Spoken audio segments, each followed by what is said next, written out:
Welcome to your Dogcast, where we feature news just for dog lovers. Here's your Rover Reporter, Lou Davidson. Hello, and welcome to the Rover Reporter podcast. Today, we're going to talk a little bit about veterinary care for our pets. And I want to set up a scenario that I'm sure you're all familiar with. You've come home from work. It's been a long and tiring day. You walk in, drop your keys, and look down, and your dog's paw is bleeding. What to do? Get a closer look at it, and it doesn't look like it's a real veterinary emergency kind of trip, but yet you don't want to go all night until your regular vet opens. And until now, there really were no options. But fortunately, in Sarasota, urgent vet care is about to open. They are actually on Beneva Road, I think just north of Fruitville. And we have the honor of being joined by Dr. Jim Dobies. He's the founder of Urgent Vet Care, and he's coming to us live. How are you, Jim? I'm doing great. Thanks for having me. Thanks so much for coming on. So how did you come up with this idea to have a vet clinic that sort of bridges the gap between ER and traditional veterinaries? Well, they say that necessity is the mother of invention. And I have been a veterinarian for 23 years and had my own private practice prior to opening the first Urgent Vet location. So I had heard the feedback from my clients about exactly what you just described.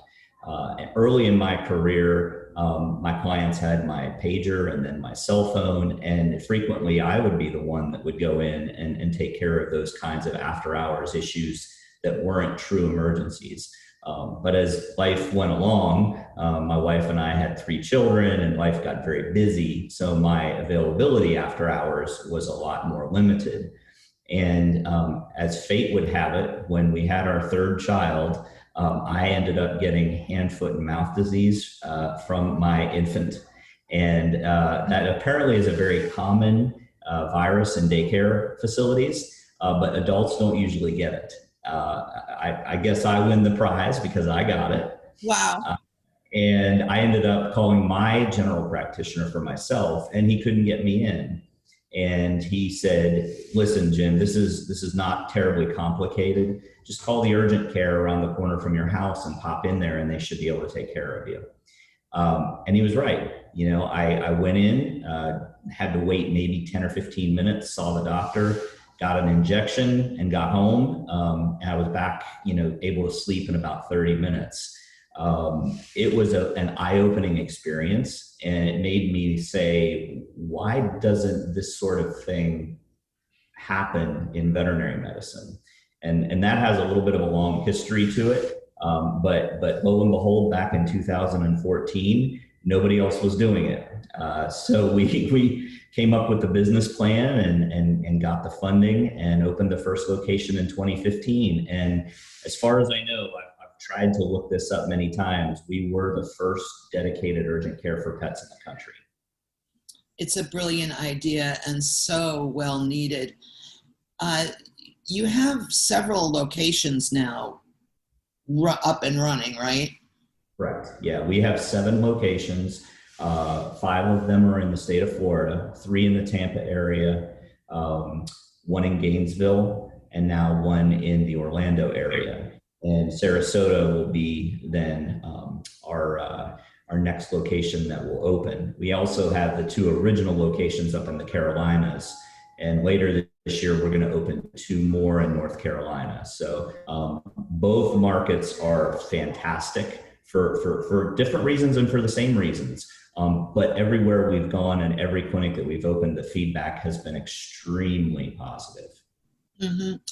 And of course, you're talking now to dog lovers, but I'm assuming that you will care for cats and other small animals?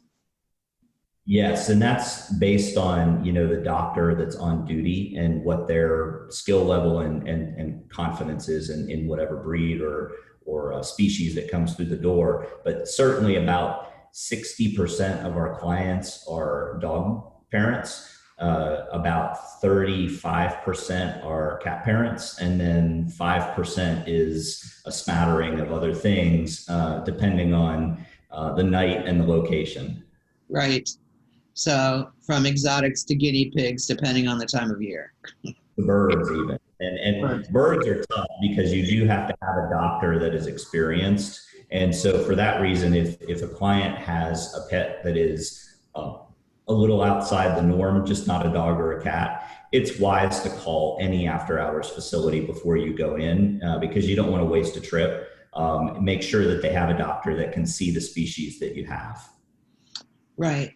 So you guys can handle like a broken leg? We can stabilize a broken leg. Okay. We don't have orthopedic surgeons on staff. Surgery is not typically what we do because, quite frankly, you know, the speed and the expertise with which we carry out the care is important. And if we have a doctor that has to go into surgery for 2 or 3 or 4 hours, we're not going to be able to offer continued care. So what we would do in that situation is first and foremost provide pain relief to the pet, make sure that they're comfortable, get an x-ray to find out how severe and how serious it is. And then if it can be treated with a cast or a splint, we can do that here. If it has to have surgery, then we talk to the pet parent about what their options are. You know, there are orthopedic surgeons, there are specialty practices, and then some of the general practices in the area will do surgery as well. So it may be that the next day the client can call their regular vet and the regular vet says, sure, you know, let's get him in here, we can do the surgery. But our role in that situation is to provide immediate pain relief, find out the severity of the fracture and stabilize it with some sort of bandage or splint or cast until and unless it needs to have more advanced care. Right. So also in Florida, toxins are kind of a big thing. We have, you know, snakes and poisonous plants. Are you equipped to be able to deal with something like that? Absolutely. And then the question becomes how serious and severe it is. If it's a non-venomous snake bite, that's just an outpatient treatment, right? We did have an incident in Tampa at one of our locations last year where the residents in the neighborhood around our hospital told us we have a problem with pygmy rattlesnakes. And so we got the anti-venom, which is the antidote to a pygmy rattlesnake bite. And within a week or two of opening, a dog presented for a pygmy rattlesnake bite. So before, that client would have had to have driven at least 20 minutes to half an hour to get to a specialty hospital. Instead, we were right there. We provided pain relief, fluid therapy, and the antidote and stabilized the patient. And then we called ahead to the specialty hospital and said, what more would you like for us to do? We coordinated the transfer, and that dog actually went to the specialty hospital overnight and was discharged in good health by noon the next day. Yay! Which is an outstanding outcome for everybody, for sure. Yeah, that's fabulous. So you probably already know we have an animal ambulance here, Vet Care Express, too. Yeah, that's great. That's very helpful because, you know, some patients aren't stable enough to travel by themselves, and some pet parents just aren't able to manage, you know, a painful pet or a sick pet while they're driving. So an ambulance service is a great service to have. Yeah, and it depends on the size, too. You know, a 120-pound woman can't manage an 80-pound dog. No, especially if it's not walking. Right, exactly. So the hours, just so I get this straight, your hours are Monday through Friday from 4 to 11. 3 to 11. 3 to 11. 3 to 11, right. And then what about on weekends? On weekends, 10 a.m. to 8 p.m. So we're open for 8 hours on weeknights, 10 hours on the weekends, and then we're open every holiday from noon to 8. Noon to 8. And so there's no overnight care, right? No, there's not. Okay. Part of the reason or part of the way that we can keep our prices more affordable is we don't have an overnight staff and an overnight facility. We're strictly an acute care outpatient center. So we can keep things for a while during the day. For example, if your dog has a laceration or a bloody paw, they can be dropped off. We can sedate them, clean up the wound, suture it if necessary, recover the patient, and then discharge them later that same day. But if a patient needs critical care, hospitalization, overnight care, we are going to refer those patients, and we have a good relationship with the specialty and emergency hospitals in the area. For sure. And you were a practicing veterinarian for, like you said, 22 years or 25 years? 23, but yeah. 23, okay, close enough. And so what do you think is what's been the most surprising / heartwarming thing that you've found in your long career of caring for small animals that you've witnessed from pet parents? Well, somebody asked me about that the other day, just in the context of COVID. And, it's the patience and the grace that these pet owners have displayed during the pandemic that's been really heartwarming. Doing after hours care is typically going to be an anxious episode. Clients are worried because they don't know if it's serious or not. The pets are often in discomfort or in distress. And, in this setting, we tend to see a higher volume of patients because there aren't a lot of options open after hours. And through this pandemic, with curbside care and limited access to the facility and an increase in volume at veterinary hospitals, the clients are just grateful that we're there for them. And most of them are incredibly patient and understanding, and they get it. If we have patients that are less sick, those owners understand sometimes it's going to take a little bit longer because we've got patients that are more sick that we have to attend to first. But just that kind of understanding it's really heartwarming, because at the end of the day, you will never meet a veterinarian that became a veterinarian who didn't do it because they loved animals, right? We all care deeply about animals, and almost all of them come in the door attached to a human. And it upsets me a little bit when I see, feedback anywhere that says, well, they don't care about me. If that's the case, then I would say there's probably something else going on that isn't clear, because the teams that we have, the doctors that we have, the folks we have behind the scenes, we all care about animals. That's why we're here. That's why we created the practice model. And as I said, during the pandemic, by and large, the vast majority of clients were just so happy that we were there and available to them. For sure. And on that note, I guess we've all been hearing a lot about the stress that veterinarians are under. And I just have to ask, what do you do when you need to sort of take it down to zero and let it go and be Jim again instead of Dr. Dobies?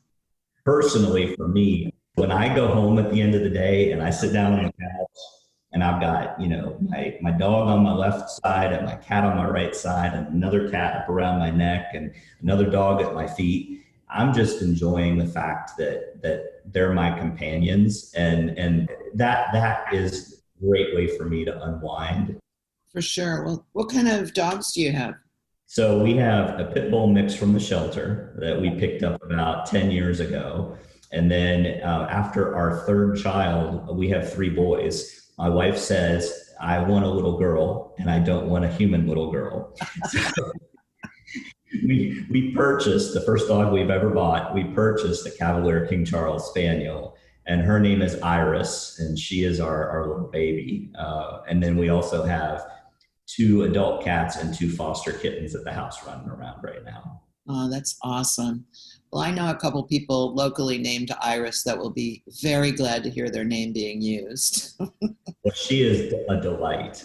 She is everything that we had hoped she would be from a temperament and, just unconditional love standpoint.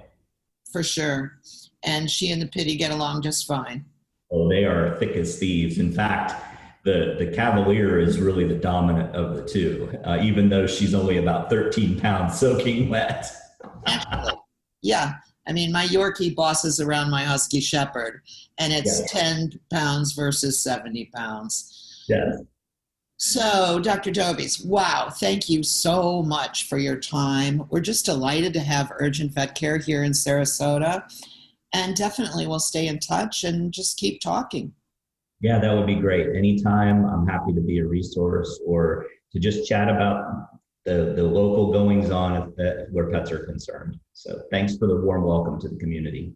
Sounds good. Good luck in the next couple days. Your official launch is going to be around June 10th.